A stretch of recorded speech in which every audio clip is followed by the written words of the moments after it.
नमस्कार मित्रांनो, सह्याद्री नेचर ट्रेल्सच्या सुवर्णदुर्ग मालिकेच्या चौथ्या भागात मी आपणा सर्व इतिहासप्रेमी रसिक प्रेक्षकांचे स्वागत करतो। मागील 3 भागांमध्ये आपण सुवर्णदुर्ग किल्ल्याच्या निर्मितीपासून ते 1756च्या दुर्दैवी पेशवे आंग्रे युद्धापर्यंतचा इतिहास अभ्यासत असतानाच गडप्रबंधी देखील केली। महादरवाजापासून सुरुवात करत तटबंदीवरून गड प्रदक्षिणा करत डाव्या हाताने पूर्वेच्या तटावरून दक्षिणेकडील कोपऱ्यापर्यंत जाताना किल्ल्याच्या स्थापत्याची वैशिष्ट्ये पाहिली। तेथून पश्चिमेच्या बाजूला वळून दुर्ग भ्रमंती सुरू ठेवत आपण अरबी समुद्राचे दर्शन करत एका मूळच्या काळ्या खडकात बांधलेल्या आणि नंतर जांभ्या दगडाने दुरुस्त केलेल्या बुरुजापाशी येऊन पोहोचलो। ही दुर्ग सफर आपण पाहिली नसल्यास आमच्या चॅनेलवर सुवर्णदुर्ग किल्ल्याची प्लेलिस्ट उपलब्ध आहे, ज्यात तुम्ही हे सर्व भाग बारकाईने सर्व माहिती सकट पाहू शकता। नवीन प्रेक्षकांना जे चौथा भाग पाहण्यासाठी डायरेक्ट आले आहेत त्यांना मी विनंती करतो की आधीचे आमचे सुवर्णदुर्ग मालिकेचे भाग देखील क्रमाने बघा, म्हणजे क्रमवार इतिहासासह आपल्याला पूर्ण किल्ला पाहायचा आनंद घेता येईल। तर अर्धवट जांभ्या खडकाने बांधलेल्या या बुरुजावरून आता आपली सफर परत एकदा चौथ्या भागात सुरू करूया। अरबी समुद्राच्या बाजूने असलेल्या भव्य तटबंदीवरून आपली दुर्ग भ्रमंती पुढे चालू ठेवली असता आपण किल्ल्याच्या ह्या थोड्याशा उंच असलेल्या भागाजवळ येऊन पोहोचतो। येथे आल्यावर आपल्याला दिसते की तटबंदीच्या आतल्या बाजूने किल्ल्याच्या आतमध्ये एक अतिशय खोलगट खड्ड्यासारखा नैसर्गिकरित्या तयार झालेला भाग आहे। येथे काय असेल याची आपल्याला उत्सुकता वाटते आणि तटबंदीवरून खाली उतरून आपण या खोलगट भागात जायचे ठरवतो। येथे जाताना आपल्याला किल्ल्याच्या आतल्या भागाचे संपूर्ण दर्शन करता येते। येथे जो खोलगट भाग आहे तेथे जाणारी एक ठळक पाऊलवाट आपल्याला खुणावत असते। या खोलगट भागापाशी आल्यावर आपल्याला दिसते की किल्ल्याच्या आतील भागामध्ये बेटाची खडकाची नैसर्गिक रचना डोंगर उताराप्रमाणे झालेली आहे आणि या डोंगर उताराचा खुबीने वापर करून घेत येथे अर्धवट उतारावरच आपल्याला एक छोटासा दरवाजा दिसतो, जो आता सध्या परिस्थितीत एका विशाल वृक्षाच्या मुळ्यांनी वेढला गेलेला आहे। पण या दरवाजाच्या खालपर्यंत बराच खोलगट भाग असून तेथवर भल्या भक्कम तटाची बांधणी केलेली दिसते आणि आपण उत्सुकतेने या भल्या भक्कम तटबंदीच्या खाली असलेल्या या दारात जायचे ठरवतो।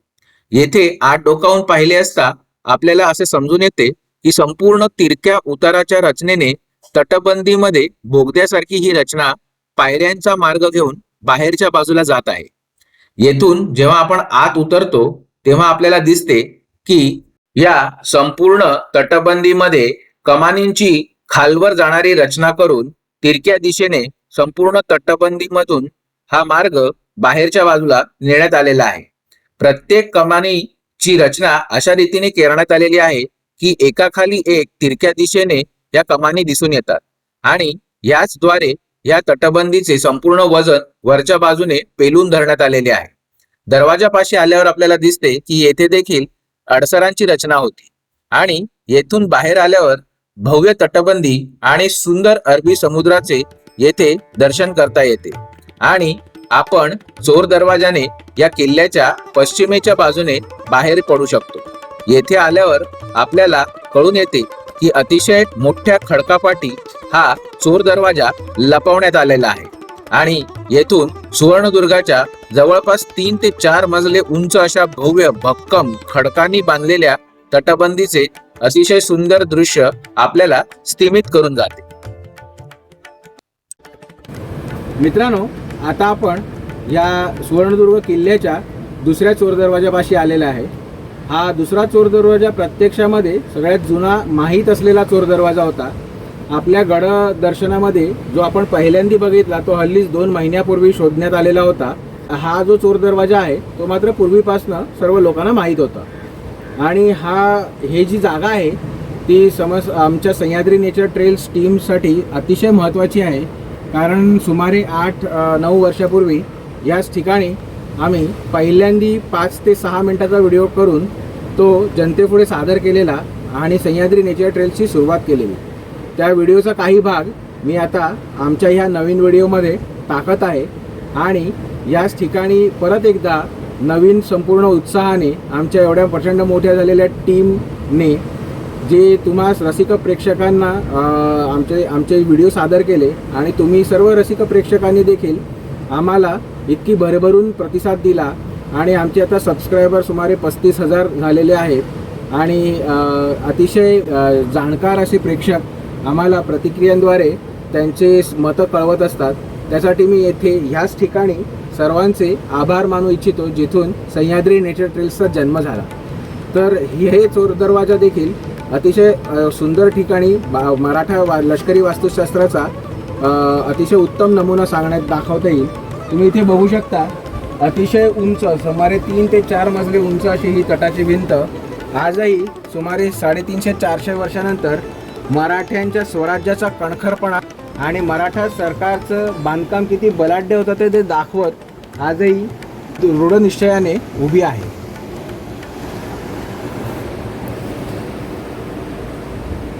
आता तुम्ही जर बघत असाल ना, ह्या किल्ल्यामध्ये 2 प्रकारचं तुम्हाला भिंतीचं बांधकाम दिसतं. आता ह्याचा जो कोणी आर्किटेक्ट आहे त्याची विचाराची क्षमता किती सुंदर आहे बघा. हे तुम्हाला प्लॅटो टाईप दिसतं, पठार लावा रसाच्या खडकानी तयार झालेलं आहे. आपण या ज्या चोर दरवाज्यातनं आलो, हा चोर दरवाजा आहे. म्हणजे प्रत्येक किल्ल्याला 2 दारं असलीच पाहिजेत असा नियम होता. म्हणजे चाणक्याच्या काळापासून दुर्गशास्त्राचा नियम आहे की एक दरवाजा असला आणि तो जर किल्ल्याचा शत्रूने घेरला तर तुम्हाला बाहेर पडायला काहीतरी इमर्जन्सीचं एक्झिट पाहिजे. तर हे पण एक्झिट कसं आहे, इथपर्यंतच पायऱ्या आहेत. इथून खाली बाजून खोल आहे, जवळजवळ 1 मजलाभर खोल आहे. पण इथून तुम्हाला भरतीच्या वेळेलाच पळता येईल. कारण का हे तसं आणि इथे बघा हा जो दरवाजाची फट ठेवली एक दगड होईल एवढीच आहे, ती सुद्धा हा बाहेर आलेल्या खडकात लपवली आहे. समोरून वेढा घातलेल्या जहाजात ना हे कळणारच नाही इथे एक्झिट आहे. आणि याचाही क्लामाफोश करायला इथून जे चिरे घातलेत ना ते पण बुर्जाच्या आकारात अर्धगोल घातलेत. न कळणारच नाही दगड आहे इथे आणि इथे एक्झिट आहे. म्हणजे विचार करून बांधकामाचं जे तंत्र आहे हे ह्याच्याहून श्रेष्ठ उदाहरण कुठेच नाही. त्याच्याहून अजून एक उदाहरण आहे, तिथे बघा तिकडे समोर ह्या बेटाची जमीन वर आहे दिसली समोर. तर भिंत बांधणाऱ्याने ऑटोमॅटिकली भिंत तिथे त्याच्या वर बांधली. होतं काय, लाटांचा मारा डायरेक्ट भिंतीवर बसत नाही, त्यामुळे ही भिंत जास्त टिकणार. पण आता ह्या खडकाची रचना आहे, बेटाच्या खडकाची रचना अशी आहे की तिथे ते उंच आहे, इथे बघा इथे नाहीये. त्यामुळे इथे बघा केवढी उंच बांधली आहे. ही जवळजवळ 3 ते 4 मजले उंच भिंत आहे. आणि त्या काळाच्या दुर्गशास्त्राच्या नियमाप्रमाणे 2 बैलगाड्या धावतील एवढी याची रुंदी आहे. आणि परत इथे जो नैसर्गिक खडक आलाय त्याचा उपयोग करून थोडीशीच उंच भिंत बांधून खर्च वाचवला.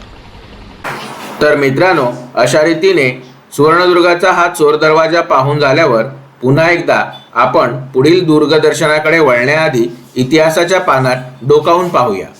सुवर्णदुर्ग किल्ल्याच्या या आमच्या सह्याद्री नेचर ट्रेल्सच्या 3ऱ्या भागामध्ये आपण पेशवे आणि आंग्रे यांच्यामध्ये दुर्दैवी युद्ध होऊन सुवर्णदुर्गाचा ताबा आंग्रे यांच्या जहागिरीतून पेशवे यांच्या केंद्रीय सत्तेकडे कसा जातो ते पाहिले. आता ह्याच्या पुढे आपण सुवर्णदुर्गाचा इतिहास मराठा दप्तरातून पाहायला गेल्यास आपल्याला सुवर्णदुर्गाच्या बऱ्याचशा प्रशासकीय नोंदी आढळतात. कारण याच्या नंतर या 1756च्या मोठ्या युद्धानंतर आजूबाजूच्या सर्वच प्रदेशावर मराठ्यांचे साम्राज्य असल्याने सुवर्णदुर्गावर फारशा लष्करी हालचाली होत नाही. आंग्र्याच्या अस्तानंतर आरमारी हालचाली अतिशय मर्यादित राहतात.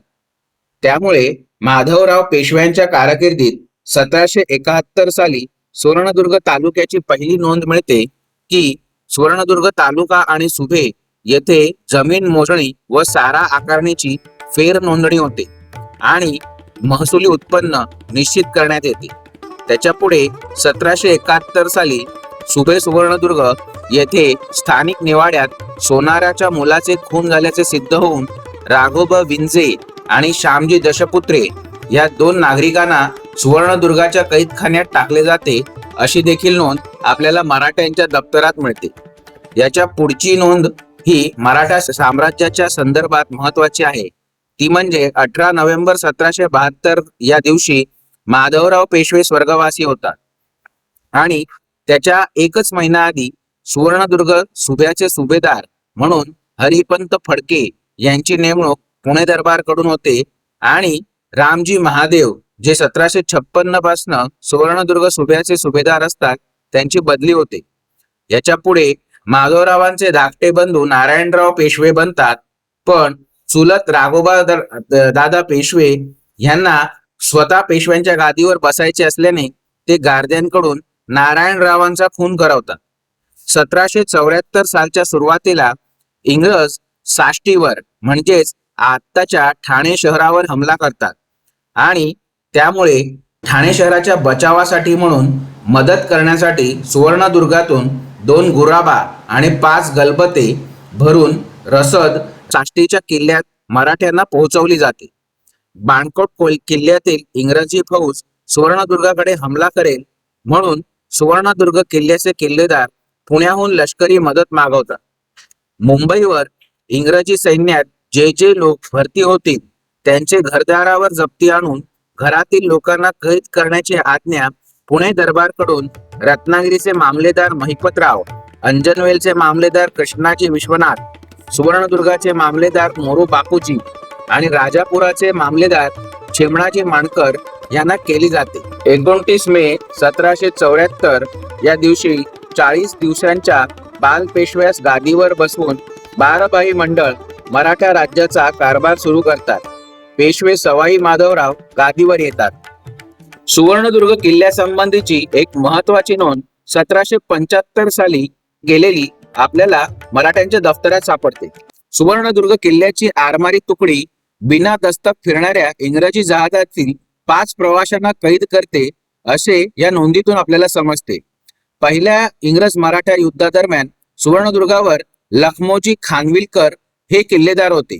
त्यांचे 5 जून 1774 सालचे पत्र देखील मराठा दफ्तर खंड 35 मध्ये आहे, ज्यात ते सुवर्णदुर्ग किल्ल्याच्या पश्चिम बाजूची पुनर्निर्मिती सुरू असल्याचे आणि इंग्रजांचा हमला झाल्यास सुवर्णदुर्ग किल्ल्यातील फौजेची तुकडी पूर्ण तयार असल्याचे पुणे दरबारात कळवतात. यावरूनच आपल्याला समजून येते की 1775 म्हणजे उत्तर मराठा कालखंडात देखील मराठा साम्राज्य किल्ल्यांच्या पुनर्बांधणीकडे आणि बांधबिंदिस्तीकडे पुरेसे लक्ष देत होते.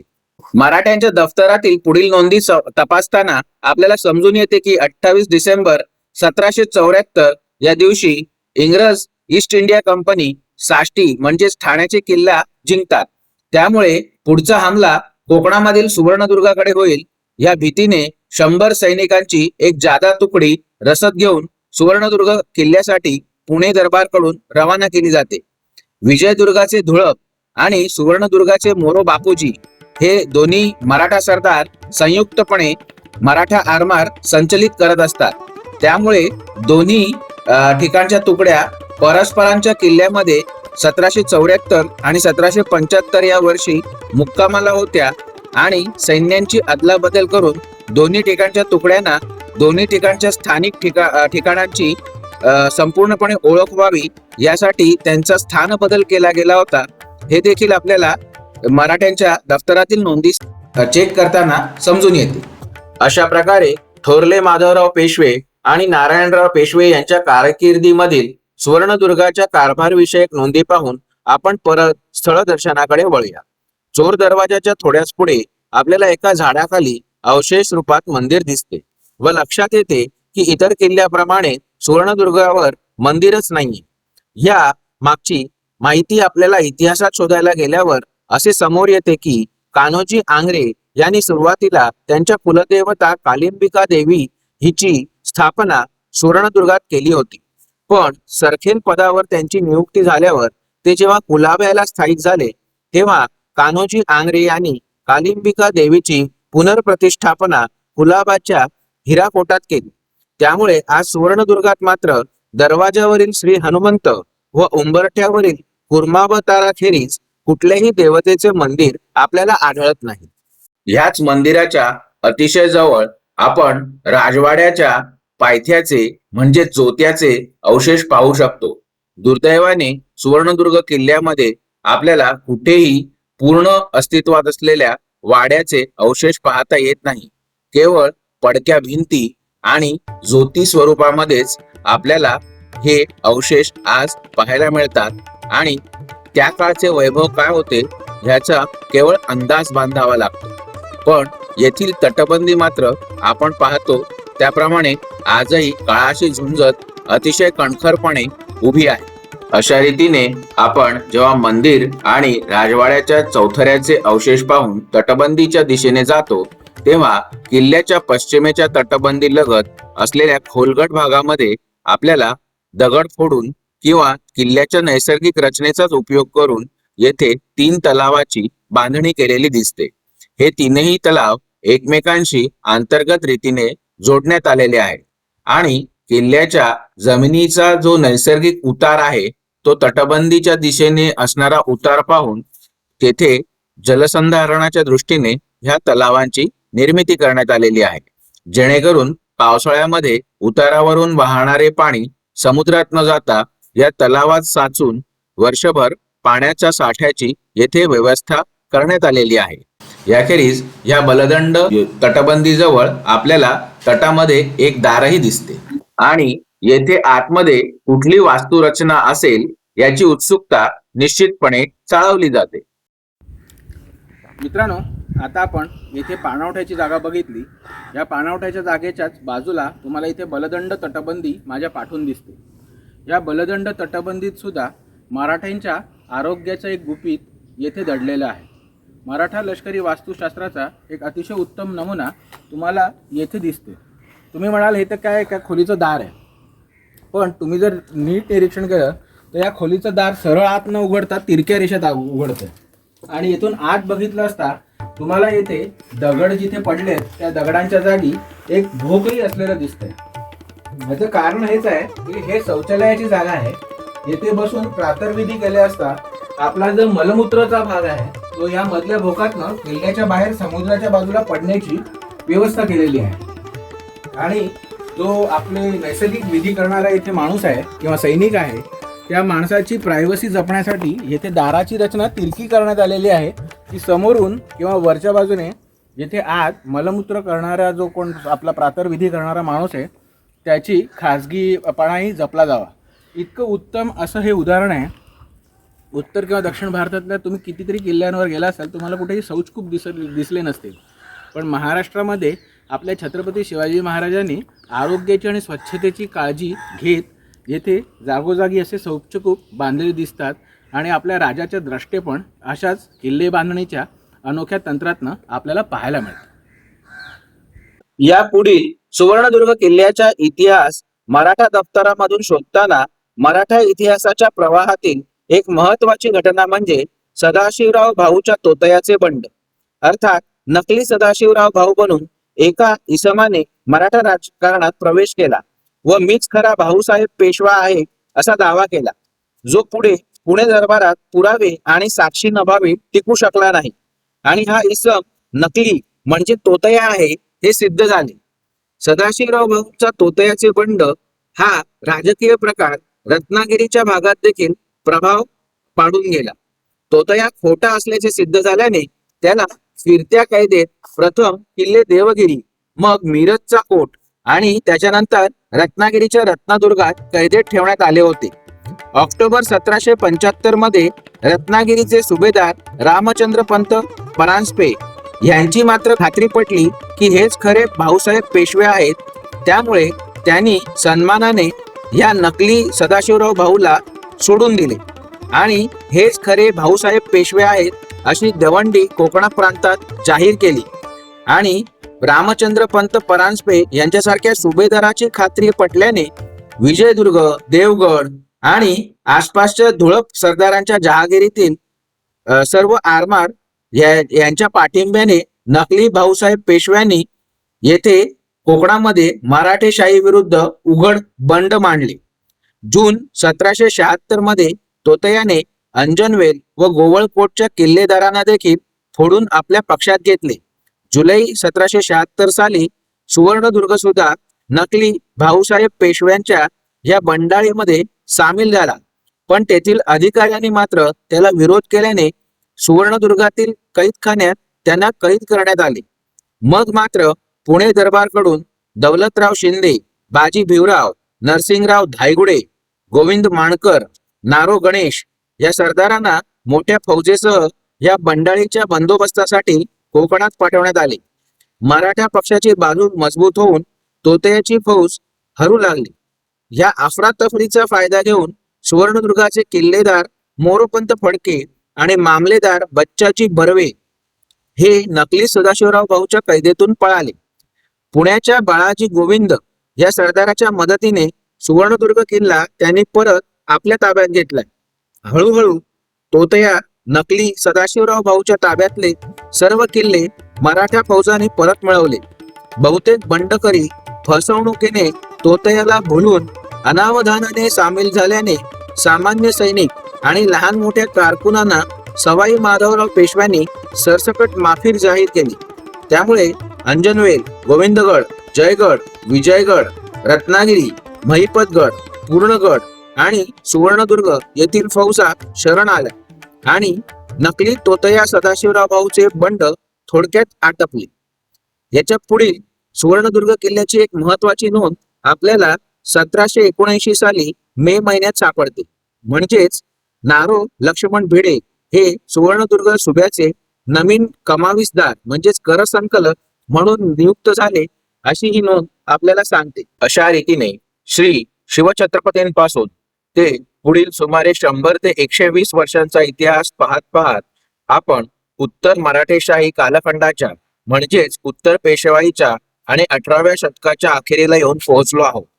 येथून पुढे सुवर्णदुर्गाच्या इतिहासात काय काय घडामोडी झाल्या व अखेरीला हा जलदुर्ग देखील इंग्रजी ताब्यात कसा गेला ते आपण पुढच्या 5व्या भागात उर्वरित दुर्गदर्शनासोबत पाहूया. हा भाग आपल्याला कसा वाटला हे आपल्या प्रतिक्रियांद्वारे आम्हाला नक्की कळवा. आपल्याला ही माहिती आवडली व उपयुक्त वाटली असल्यास पुरावे व तथ्यांवर आधारित या मराठ्यांच्या पराक्रमी इतिहासाची माहिती आपल्या मित्रांना व परिवाराला आवर्जून फॉरवर्ड करा. सह्याद्री नेचर ट्रेल्स चॅनलवर प्रथमच आमचा व्हिडिओ पाहत असल्यास मराठा साम्राज्यातील किल्ले त्यांच्या पुराव्यांवर आधारित इतिहासासह पाहण्यासाठी, प्राचीन लेणी, मंदिरे, त्यांच्या मूर्तिकलेतील बारकाव्यांसह पाहण्यासाठी, पराक्रमी मराठा वीरांच्या समाध्या पाहून त्यांच्यापासून प्रेरणा घेण्यासाठी आमचे चॅनेल नक्की सबस्क्राईब करा, जेणेकरून आमचे नवनवे व्हिडिओ आपल्याला नोटिफिकेशनद्वारे मिळू शकतील. ह्या आपल्या चॅनेलला पाठबळ व प्रोत्साहन देण्यासाठी आपण यूट्यूबचे हाईट बटन, व्हिडिओ खाली असणारे सुपर थँक्सचे बटन दाबून आपल्या पाठिंबा दर्शवू शकता. सुवर्णदुर्गाच्या मालिकेतील पुढील स्थळदर्शन व मराठा नौदलाच्या इतिहासासह पुढील भागात लवकरच पुन्हा भेटूया. तोपर्यंत सह्याद्री नेचर ट्रेल्सचे व्हिडिओ पाहत राहा. धन्यवाद.